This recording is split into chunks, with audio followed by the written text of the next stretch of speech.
Kaum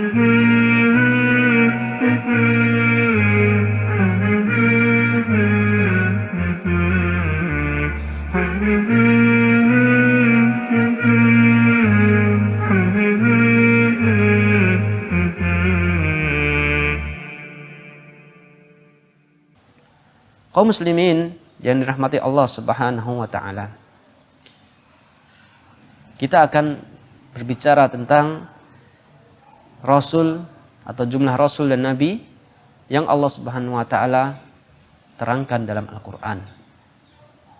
Kaum muslimin rahmati Allah Subhanahu wa taala. Sesungguhnya jumlah nabi dan rasul yang ada dalam Al-Qur'an ya berjumlah 25 nabi dan rasul. Ya. 18 ya, rasul disebutkan oleh Allah Subhanahu wa taala dalam surat Al-An'am. Ya, dan sisanya 7 nabi dan rasul yaitu disebutkan oleh Allah Subhanahu wa taala di ayat-ayat yang berbeda-beda. Kemudian kaum muslimin rahmati Allah Subhanahu wa taala, dari jumlah nabi dan rasul yang disebutkan dalam Al-Quran ini, yang jumlahnya ada 25 nabi dan rasul, yang nama-nama mereka telah disebutkan oleh Allah Subhanahu wa taala dalam Al-Quran. Ulama menjelaskan bahwasanya ada 4 nabi yang mana mereka dari golongan orang-orang Arab. Ya, kita ketahui bahwasanya setiap umat ya memiliki rasul. Ya. Dan orang Arab juga memiliki nabi ataupun rasul. Dan nabi ataupun rasul yang dimiliki oleh bangsa Arab ada 4. Mereka adalah Nabiullah Syuaib alaihissalam. Kemudian Nabiullah Hud ya, alaihissalam. Kemudian juga Nabiullah Saleh dan Nabi kita Muhammad sallallahu alaihi wasallam. Kaum muslimin yang dirahmati Allah Subhanahu wa taala. Perlu kita ketahui juga bahwasanya tatkala Allah Subhanahu wa taala mengutus para utusannya dari kalangan nabi dan rasul, mereka Allah Subhanahu wa taala tentukan ya dari jenis laki-laki.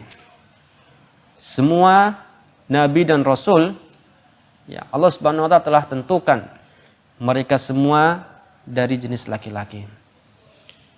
Ya, meskipun ada sebagian ulama yang mengatakan Maryam itu juga nabi, tetapi ya pendapat ini pendapat yang dhaif, pendapat yang lemah, karena menyelisihi firman Allah Subhanahu wa taala yang berbunyi, "Wa ma arsalna qablaka illa rijalan nuhi ilaihim." Dan tidaklah aku utus, ya, tidaklah kami utus, kata Allah Subhanahu wa taala, tidaklah kami utus sebelummu ya Muhammad illa rijalan, melainkan rijalan, ya, laki-laki, nuhi ilaihim, yang kami beri wahyu kepada mereka. Inilah ayat yang menjadi bantahan kepada orang yang menganggap bahwasanya ada nabi ataupun rasul dari kalangan wanita. Kaum muslimin rahmati Allah Subhanahu wa taala. Tentunya di sana ada hikmah. Kenapa nabi dan rasul Allah Subhanahu wa taala tentukan dari golongan laki-laki. Namun yang Allah Subhanahu wa taala muliakan, ya, sebagian ulama menjelaskan bahwasanya di antara hikmah dari ditetapkannya nabi dan rasul dari kalangan laki-laki adalah yang pertama, bahwasanya nabi dan rasul mereka ya membutuhkan berbaur ya dengan manusia.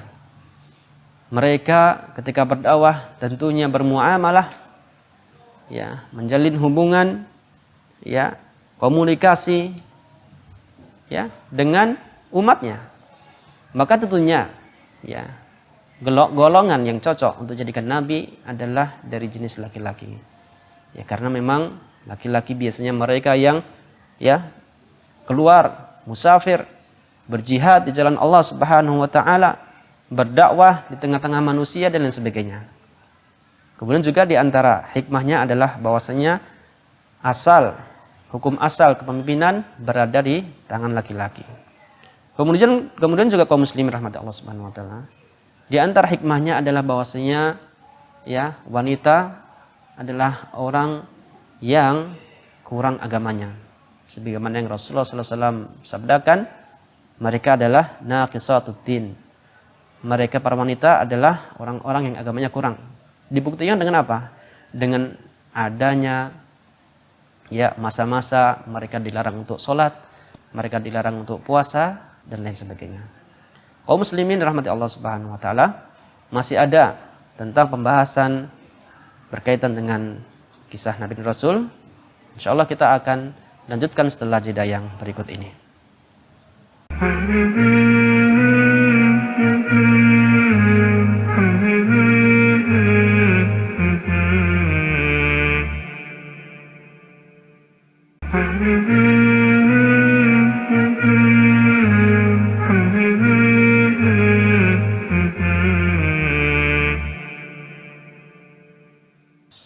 Kaum muslimin yang dirahmati Allah Subhanahu wa taala, kita akan membahas pada segmen yang ketiga ini tentang ya nama-nama nabi selain yang disebutkan dalam Al-Qur'an, yang mana diyakini mereka adalah nabi oleh sebagian ulama, dan kita juga akan membahas di sana ada beberapa nama yang terjadi khilaf antara ulama. Apakah mereka ini nabi ataupun wali? Kaum muslimin rahmati Allah Subhanahu wa taala, telah kita singgung di segmen kedua tadi bahwasanya jumlah nabi dan rasul sangatlah banyak. Rasul berjumlah 313 orang. Ya, 311-an orang. Sementara nabi ya jumlahnya ada 124.000 nabi. Di antara nabi yang tidak disebutkan dalam Al-Qur'an ya, namun disebutkan dalam hadis adalah Nabiullah Syith alaihi assalam. Nabiullah Syith alaihi salam. Rasulullah SAW ya pernah berbicara mengenai nabi ini. Beliau bersabda, "Innahu unzila alaihi khamsuna sahifah." Sesungguhnya Syith alaihi salam diturunkan kepadanya ya 50 lembar dari wahyu yang Allah Subhanahu wa taala berikan kepadanya. Kemudian selain Nabiullah Syith alaihissalam adalah Nabiullah Yusha bin Nun alaihissalam. Yusha bin Nun adalah seorang yang menemani Nabiullah Musa alaihissalam tatkala hendak menimba ilmu kepada seorang yang bernama Al-Khadir.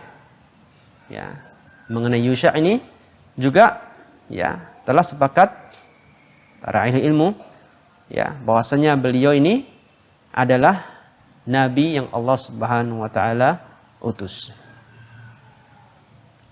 Kemudian kaum muslimin rahmati Allah Subhanahu wa taala, di antara nama-nama nabi atau nama-nama yang diperselisihkan oleh ulama, apakah mereka ini masuk dalam kategori nabi atau sekedar wali? Di antara mereka adalah seorang yang bernama Syamuel. Seorang bernama Syamuel. Ya. Dalam Al-Quran ada seorang nabi yang tidak disebutkan namanya. Namun ya ulama meneliti siapakah nabi yang dimaksud dalam ayat tersebut. Ayat tersebut berbunyi ya, alam tara ilal mala'i min bani Israel min ba'di Musa id qalu linabiyyin lahum, ya, id qalu linabiyyin lahum ib'ath lana malika nuqatil fi sabilillah qala hal asaitum in kutiba alaikumul qital alla tuqatilu qalu wa ma lana alla nuqatila fi sabilillah. Ya, ayat ini menjelaskan kepada kita, alam tara ilal mala'i min bani Israel, tidakkah engkau melihat kepada sekelompok orang dari Bani Israel yang ba'di Musa, setelah Nabi Musa, id qalu linabiyyin lahum, tatkala mereka kelompok dari kalangan Bani Israel ini berkata kepada nabinya. Nabi di sini tidak disebutkan siapa nabi di sini. bukan Nabi Musa, karena Nabi Musa telah wafat. Di sini disebutkan min ba'di Musa, ya, nabi setelah Nabi Musa, ya, disebutkan secara umum, ya. Para ulama tidak tahu siapakah nabi ini, ya. Mereka mengatakan kepada nabi tersebut, ib'ats lana malikan, ya, tunjukkan atau utuslah kepada kami seorang pemimpin dan raja, nuqatil fi sabilillah, kita akan berperang di jalan Allah Subhanahu wa taala. Qala hal asaitum in kutiba alaikumul qital alla tuqatilu? Apakah kalian akan benar-benar berperang jika telah diwajibkan atas kalian berperang, ya, jika telah ditentukan raja ataupun pemimpin kalian? Qalu wa ma lana alla nuqatila fi sabilillah. Mereka mengatakan, ya, kenapa tidak kami mau berperang di jalan Allah? Ini perkataan kaum Bani Israel. Kaum muslimin rahmati Allah Subhanahu wa taala, para ulama atau sebagian ulama meneliti siapakah nabi yang disebutkan dalam ayat tersebut. Mereka meneliti, tetapi ya mereka tidak dapatkan nama nabi tersebut dalam sunnah ataupun dalam Al-Quran. Mereka mendapatkan nama nabi tersebut dalam kisah Israiliyat. Kisah Israiliyat adalah kisah-kisah yang bersumber dari Taurat dan Injil. Mengenai kisah Israiliyat ini, kaum muslimin rahmati Allah Subhanahu wa taala, ada beberapa sikap yang perlu kita sikapi mengenai kisah Israiliyat. Insya Allah pembahasannya akan kita bahas di lain kesempatan. Yang penting kaum muslimin rahmati Allah Subhanahu wa taala, di antara nama yang diperselisihkan ulama apakah dia ini seorang nabi atau wali, dia adalah Syamuel. Kemudian yang kedua adalah Tubba, seorang nabi atau seorang bernama Tubba. Ya, Rasulullah SAW pernah bersabda, ma adri atubba nabiyan amla wa ma adri dza qarnain nabiyan amla. Rasulullah bersabda, aku tidak tahu apakah Tubba ini seorang nabi atau tidak.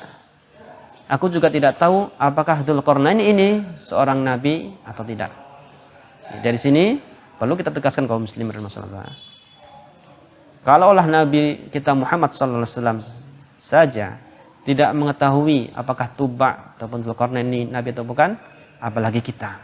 Tentunya kita juga lebih tidak tahu lagi. Kaum muslimin rahmati Allah Subhanahu wa taala. Kemudian di antara nama orang yang juga diperselisihkan oleh para ulama apakah dia ini seorang nabi ataupun rasul adalah Al-Khadir, seorang yang dijumpai oleh Nabiullah Musa dan Yusha bin Nun tadi. Ya. Khilaf di antara ulama apakah Al-Khadir ini seorang nabi atau bukan. Ada yang mengatakan dia seorang nabi. Ya. Dengan dalil wa ma fa'altuhu an amri. Ya, tatkala Khadir yakni melakukan beberapa hal yang diselisihi oleh Nabiullah Musa alaihissalam, beliau mengatakan, wa ma fa'altuhu an amri. Aku tidaklah melakukan hal tersebut dari perkaraku. Dari siapa? Dari perkara atau urusan yang Allah Subhanahu wa taala ajarkan kepada Al-Khadir tadi. Ala kulli hal kaum muslimin rahmati Allah Subhanahu wa taala, dan Nabiullah Khadir ini juga merupakan salah satu nama yang masuk dalam perselisihan ulama. Apakah dia ini seorang nabi ataupun wali. Pemirsa yang Allah Subhanahu wa taala muliakan, kita akan lanjutkan tentang muqaddimah dari kisah Nabi dan Rasul ini setelah jeda yang berikut ini.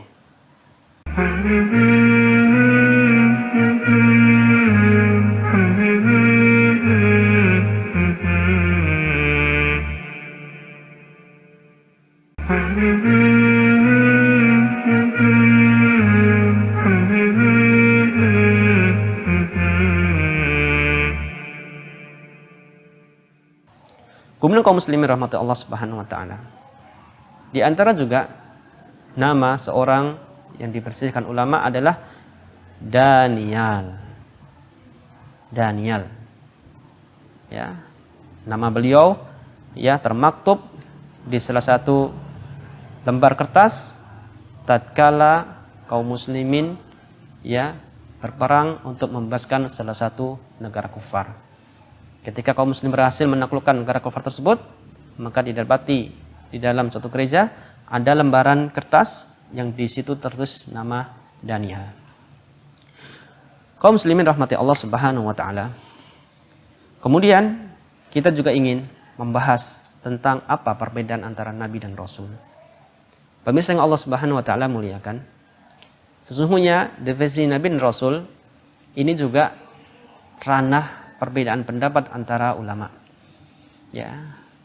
Dan di sana ada 3 pendapat dalam mendefinisikan nabi dan rasul. Pendapat yang pertama mengatakan, ya, al-qaulul awal anna rasul man uhiya ilaihi bisyar'in wa umira bitablighihi wan nabiyyu man uhiya ilaihi bisyar'in wa lam yu'mar bitablighihi. Pendapat pertama mengatakan rasul adalah orang yang Allah Subhanahu wa taala beri wahyu, ya, dengan syariat tersendiri dan diperintahkan untuk menyebarkannya. Sedangkan nabi adalah orang yang diberikan wahyu, ya, dengan suatu risalah, dengan suatu syariat dan tidak diperintahkan untuk menyebarkannya ataupun untuk mendakwahkannya. Ini pendapat yang pertama. Sementara pendapat yang kedua kaum muslimin, ya, mengatakan anna rasul man bu'itha bi syar'in mustaqillin wan nabi man yad'u ila syar'ir rasulil ladzi qablah fayakunu nabiyyu tabi'an lirrasul alladzi sabaqahu. Pendapat yang kedua mengatakan bahwasanya seorang rasul, ya, rasul adalah orang yang diutus dengan membawa syariat tersendiri, syariat baru. Wan nabi, sementara nabi adalah orang yang mendakwahkan syariat yang diturunkan kepada rasul sebelumnya. Jadi nabi sekedar orang yang melanjutkan dakwah rasul sebelumnya, tidak membuat dan tidak membawa syariat baru. Ini pengertian nabi dan rasul dari pendapat yang kedua. Kemudian kaum muslimin rahmati Allah Subhanahu wa taala, pendapat yang ketiga mengatakan bahasanya ar-rasul huwa man bu'itha ila qaumin kafirin wan nabi man bu'itha ila qaumin muslimin. Ya, pendapat yang ketiga mengatakan bahwasanya rasul adalah orang yang diutus untuk berdakwah, ya, di tengah-tengah kaum kafir. Ya, rasul adalah orang yang Allah Subhanahu wa taala utus untuk mendakwahi orang-orang kafir. Sementara nabi adalah orang yang Allah Subhanahu wa taala utus untuk kaumnya yang masih beriman dan mentauhidkan Allah Subhanahu wa taala. Pemirsa yang Allah Subhanahu wa taala muliakan, Syekh Utsman Al-Khamis dalam kitab ini Fabil Huda Muqtadi, beliau lebih condong dan lebih membenarkan pendapat yang ketiga yang mengatakan bahwasanya rasul adalah orang yang Allah Subhanahu wa taala utus untuk mendakwahi orang-orang kufar, mendakwahi orang-orang musyrikin. Sementara nabi adalah orang yang Allah Subhanahu wa taala utus untuk berdakwah di tengah orang-orang yang masih beriman kepada Allah Subhanahu wa taala. Kaum muslimin rahmati Allah Subhanahu wa taala. Beliau, yakni Syekh Utsman Al-Khamis, memegang pendapat ini karena beliau berpandangan bahwasanya, ya, rasul pertama yang Allah Subhanahu wa taala utus adalah Nuh alaihissalam. Dan tidak ada rasul sebelum Nuh alaihissalam. Kenapa? Karena, ya, orang-orang, ya, manusia sebelum datangnya Nabi Nuh alaihissalam, mereka berada di atas fitrah. Mereka beragama Islam. Mereka menyembah Allah Subhanahu wa taala. Mereka mentauhidkan Allah Subhanahu wa taala. Makanya, ya, nabi-nabi sebelum diutusnya Nabi Nuh alaihissalam, mereka semua adalah nabi, dimulai dari Nabi Adam, ya, sampai menjelang datangnya Nabi Nuh. Ya, itu adalah, ya, mereka semua adalah nabi, bukan rasul. Kemudian tatkala tiba masanya Nabi Nuh, mulailah di sana orang-orang sudah melenceng dari ajaran tauhid. Mereka menyembah berhala-berhala yang mereka buat, yang mereka serupakan dari orang-orang soleh. Ya, kemudian mereka buat patung-patungnya. Kemudian ya tiba masanya, akhirnya mereka ya patung-patung tersebut disembah oleh kaumnya Nabi Nuh. Oleh karena itu Nabi Nuh alaihissalam ya diangkat oleh Allah Subhanahu wa taala menjadi rasul karena beliau berdakwah di kalangan orang-orang yang telah melenceng dari ajaran tauhid. Mereka telah berbuat syirik kepada Allah Subhanahu wa taala. Kaum muslimin rahmati Allah Subhanahu wa taala. Di antara hal dan di antara faedah yang perlu kita ketahui dalam membaca dan mempelajari kisah para nabi dan rasul ini adalah yang pertama tadi sudah kita sebutkan al-istifadah minad durus wal ibar. Kita ingin mengambil faedah dari pelajaran-pelajaran yang ada pada kisah-kisah tersebut. Ya, sebagaimana Allah Taala berfirman, laqad kana fi qasasihim ibratun liulil albab. Kemudian kaum muslimin rahmati Allah Subhanahu wa taala, di antara kisah juga, di antara faedah dari mempelajari kisah adalah tasliyatun nabi wa atba'ih, sebagai bentuk hiburan bagi nabi dan umat-umatnya dengan membaca kisah-kisah para nabi dan rasul sebelum Nabi Muhammad sallallahu alaihi wasallam. Pemirsa yang dirahmati Allah Subhanahu wa taala. Inilah muqaddimah ya, sebelum kita melanjutkan kisah tentang nabi dan rasul. Insyaallah pada episode yang akan datang kita akan mulai membicarakan dan membahas tentang kisah Nabi yang pertama, Nabiullah Adam alaihissalam. Demikian, subhanakallahumma bihamdika, asyhadu an la ilaha illa anta, astaghfiruka wa atubu ilaik. Assalamualaikum warahmatullahi wabarakatuh.